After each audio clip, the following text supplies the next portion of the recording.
Pour trouver la règle d'une fonction exponentielle lorsqu'on n'a pas la valeur initiale, c'est nécessaire d'avoir 2 points.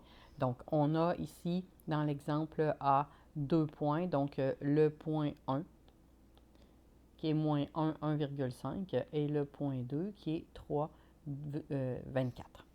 Alors, pour trouver la règle, je vous rappelle que la règle de la fonction exponentielle dans ce cours-là, c'est f de x est égal à a fois c à la x. Donc, il faut absolument trouver le paramètre a et le paramètre c. Lorsqu'on n'a pas la valeur initiale, donc on n'a pas a et on n'a pas c non plus, donc on a 2 inconnus dans la règle. Alors, il va falloir faire 2 étapes. Donc, la première étape va vous permettre de trouver le paramètre c. Alors, pour trouver C, ce qu'on va faire, c'est qu'on va aller remplacer donc le point 1 dans la règle. Ensuite, on va remplacer le point 2 dans la règle. Et ensuite, on va faire des manipulations pour être capable de trouver le C. Alors, on commence par remplacer le point 1 dans la règle. Je vous rappelle que le premier nombre, c'est le x, et le deuxième, c'est le y ou le f de x. Ça va être la même chose pour le deuxième point.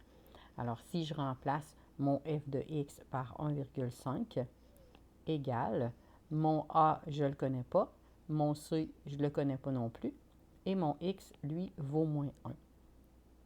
Je remplace le deuxième point, donc je vais avoir 24 pour le y, donc le f de x, le a, je ne le connais pas, le c, je ne le connais pas, et mon x vaut 3. Pour trouver le paramètre C, ce qu'on va faire, c'est qu'on va diviser la règle qui est en haut par celle qui est en bas. Donc, si vous aviez inversé, vous aviez mis le 24 AC à la 3 en haut, puis le 1,5 AC à la moins 1 en bas, ça vous donnerait la même réponse à la fin.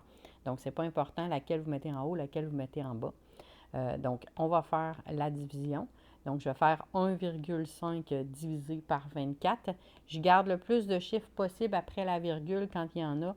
Donc, ici, j'ai 0,0625. Ensuite, le A divisé par A, ça s'annule. Donc, mes deux A vont s'annuler. Et pour faire la division de C à la moins 1, C à la 3, alors ce qu'on fait, c'est une soustraction des exposants. Donc, on va faire moins 1, moins 3, qui va donner moins 4. Alors, on va obtenir C à la moins 4 de l'autre côté du égal.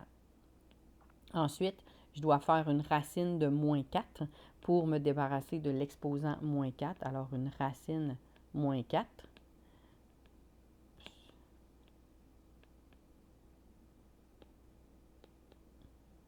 J'obtiens 2. Et ici, mon moins 4 va s'annuler, qui va me donner C. Alors, j'ai trouvé mon paramètre C qui vaut 2. Maintenant que j'ai mon paramètre C, je vais être capable de trouver mon paramètre A en allant remplacer mon C et n'importe quel point, donc pour Y et X. Alors, si ma deuxième étape, ça va être de trouver A.